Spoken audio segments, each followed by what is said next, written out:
From News Channel 15, you're watching News Channel 15 Tonight with Kyle Peach. This is News Channel 15 Tonight. Hi, good evening. Thanks for joining us. I'm Kyle Peach. Here's a look at what's happening. Friday morning, a joint law enforcement effort led to the arrest of 50-year-old David P. Compton at a residence in Fairfield. WFIW says the Sheriff's Department and Fairfield Police assisted the U.S. Marshals Service in executing a warrant for parole violations out of the Department of Corrections. Authorities arrived and took Compton into custody without incident. He's being held at the Wayne County Jail awaiting transfer to the DOC. No additional details about the arrest have been released. Wayne County deputies responded to the report of a residential burglary Sunday near Clay City, but within Wayne County, 36-year-old Evan Blows of Clay City was identified as a suspect, and with assistance from the Richland County Sheriff's Office, he was located at a hotel in Olney. Deputies there recovered about $5,000 worth of stolen property from that Wayne County residence in his possession. He was taken to the Wayne County Jail facing charges of residential burglary, theft over $500, and criminal damage to property. The investigation there is ongoing. Meanwhile, White County Sheriff's Department arrested 53-year-old Justin Downen of Fairfield while serving a warrant in Mill Shoals. Downen wanted on a failure to appear warrant on a charge of improper registration or title use and driving without a functional taillight. During a court appearance yesterday, Downen was given a year of court supervision. WRUL reports 20-year-old Atlee Groff of Carmi was arrested Friday after a traffic stop facing charges of possession of a controlled substance, illegal possession of cannabis in a vehicle, operating a vehicle without insurance and without headlamps.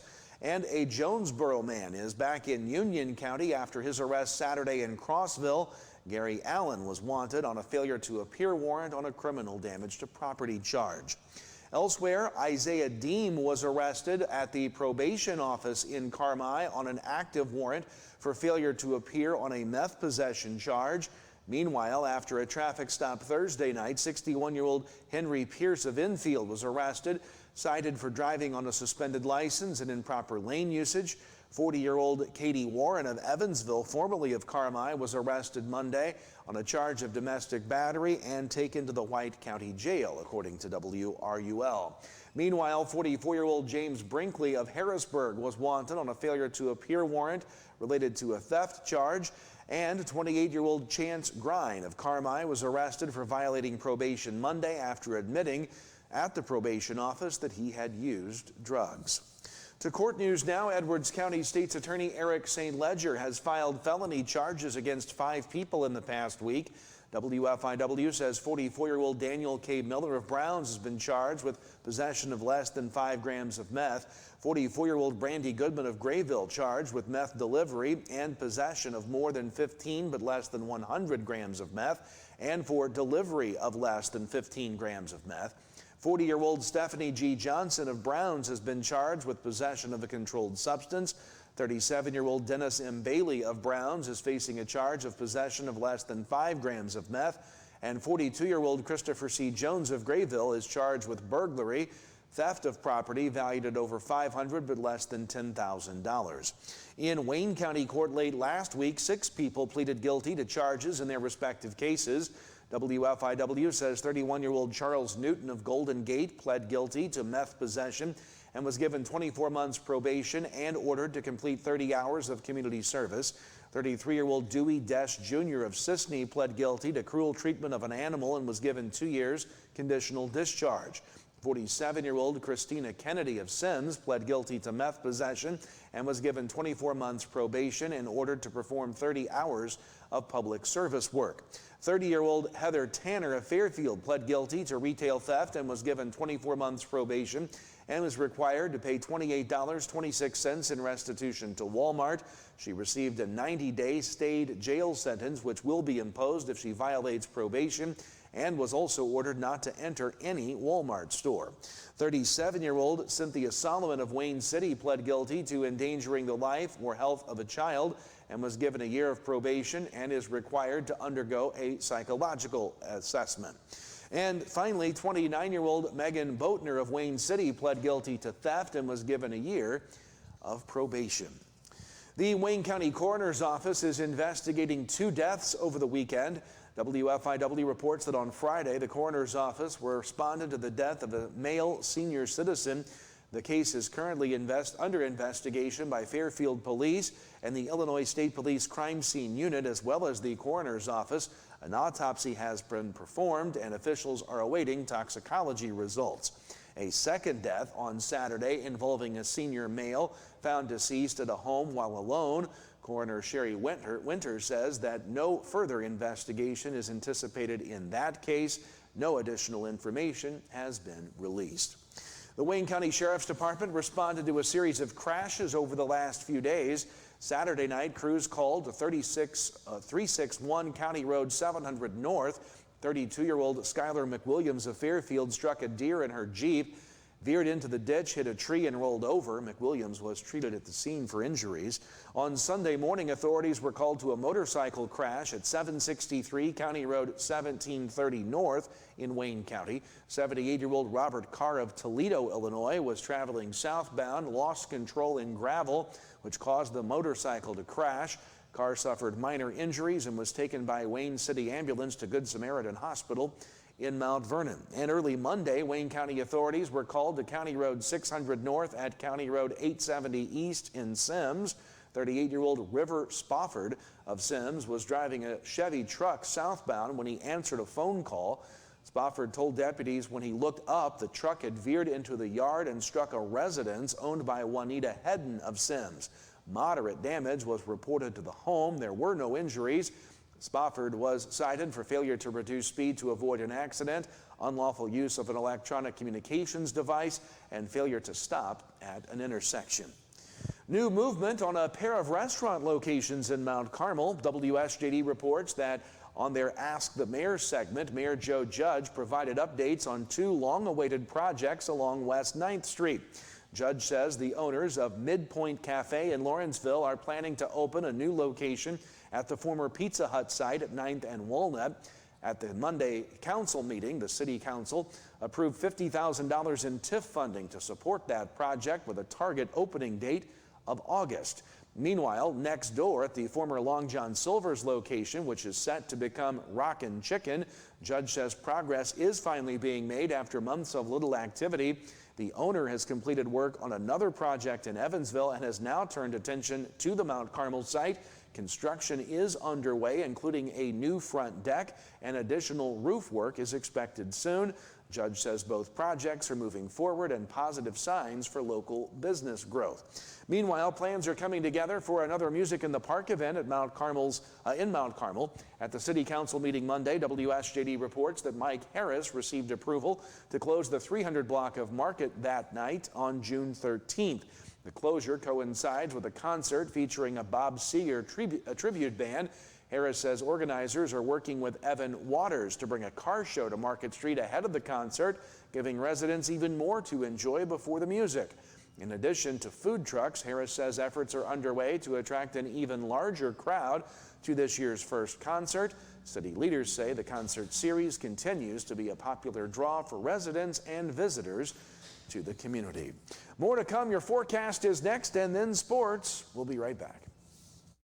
Spring is a great time for Jeeps. Lease a Jeep Grand Cherokee L for only $539 a month, or a 2026 Jeep Wrangler. Lease for only $330 a month. Fresh pricing is waiting for you at SteveFaulknerAutomotive.com. New season, new ride. Steve Faulkner Automotive has F-150s with 3.9% financing for 84 months. Or lease a new Maverick for as low as $388 a month. Go to SteveFaulknerAutomotive.com. At First National Bank of Allendale, we know that winning starts with the right support on and off the playing field. That's why our local lenders make tailored, local decisions so you can score big on your goals. With branches across your community, we're here to help with everything from home loans to business growth. Because when it comes to your future, local lending is a true team effort. First National Bank of Allendale, local lenders, local decisions. Welcome back. Time to talk weather here tonight. A pretty warm day today, a record-setting warm day, in fact, and showers and thunderstorms going to become more numerous as we go throughout the week. More on that in a moment, but record high of 87 degrees this afternoon, eclipsing the old mark of 86. We should be at 68 for our normal high. 69 was our low this morning, which that should be around 46 degrees, so abnormally warm across the area. Clouds moving back in, though, overnight, and the precipitation going to have a hard time getting going, it looks like, in our area. But as we go through the later stages of Wednesday into overnight Thursday, that's when we'll start to see that front finally start to push on through. It won't amount to a whole lot, but the best chance for rain for all of us appears to be in the morning hours on Thursday, and then another round will come later in the weekend. Forecasters pretty optimistic, I think, in terms of how much precipitation we're going to see through Thursday night. Some areas up to over a half an inch of rain. Areas like around Effingham getting closer to an inch, but more scattered showers and storms possible north of Highway 50 than south. But again, we'll see how this all unfolds, but best chance for seeing rain here early will be early on Thursday morning. Overnight tonight, can't rule out a widely scattered shower or storm, although not a lot expected. Overnight lows will be in the upper 60s on your Wednesday, similar to today. Cloudy skies, though, on Wednesday. Scattered showers and storms, maybe getting a little bit more numerous as we go into the nighttime hours. Highs on Wednesday, again mild in the 80s. Overnight Wednesday night into Thursday, that's when we start to see the better chance for rain and thunder showers. Not expecting anything severe at this point. Overnight lows will be in the mid-60s. And on Thursday, the rain showers will become more scattered throughout the day. It will be a little cooler, highs in the 70s. The forecast, partly cloudy, can't rule out a scattered shower. 68 tonight. Again, the rain chances will continue off and on Wednesday, and best chance looks to be now on Thursday.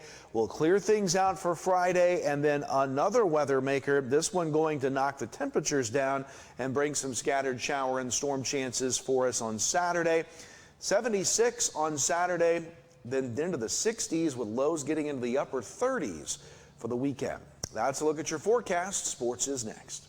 Are you living with chronic conditions or finding it hard to manage your health at home? If you're 18 or older, have a primary care provider through Wabash General Hospital, and live in Wabash, Edwards, White, or Lawrence County, our community paramedics can help. Get support in the comfort of your home, including follow-up care, home safety and medication education, vital sign checks, disease management support, and resource connections. Our certified paramedics will work with your doctor to provide non-emergent care to keep you healthy at home. Ask your WGH primary care provider for a referral to community paramedicine. 811, if you're not familiar with that, the Julie program in the state of Illinois. It's actually nationwide, but that's a free service. The utilities take care of that. Customer wanting to dig or plant flowers or fence posts or something like that, call that service. Give us 2 business days. That's the law, 2 business days notice. We'll come out and we'll locate all the underground utilities in your area and make sure that you know where you're able to dig and you can dig safely, and we're protected and you're protected that way. Hi, Welcome back. Time for sports. Boys high school baseball yesterday in the Little Illini. Mount Carmel beat Paris 4-3 in 8 innings. Olney beat Newton 2-1. In the Midland Trail, Red Hill beat Sisney 13-3. In other action, it was Crab Orchard over Hamilton County 3-1, and North Clay shut out Wayne City 7-0. High school softball in the LIC yesterday. Mount Carmel falls in 9 innings to Paris 9-8. It's the Aces' first loss of the year. KZ beat Lawrenceville 13-0, and Newton beat Olney 10-9. In the Midland Trail, Red Hill beat Sisney 18-3. In other games, it was Crab Orchard over Hamilton County 6-5 in 9 innings. Edwards County beat Wayne City 13-0, and Grayville beat NCOE 6-4. Girls soccer from yesterday, Trenton Westland beats Salem 3-2 in a shootout. And in high school girls track yesterday at the Lady Foxes invited Hamilton County, Fairfield first at 126, Olney second at 89, Benton third at 52. DuQuoin was 4th at 45, Hamilton County 5th at 42, Carmi 7th at 33, Mount Carmel 9th at 21.5. NCOE finished 11th at 16. There were a total of 16 teams taking part. That does it for us tonight. We'll see you tomorrow for more news. Kyle Peach from all of us at News Channel 15. Have a great night.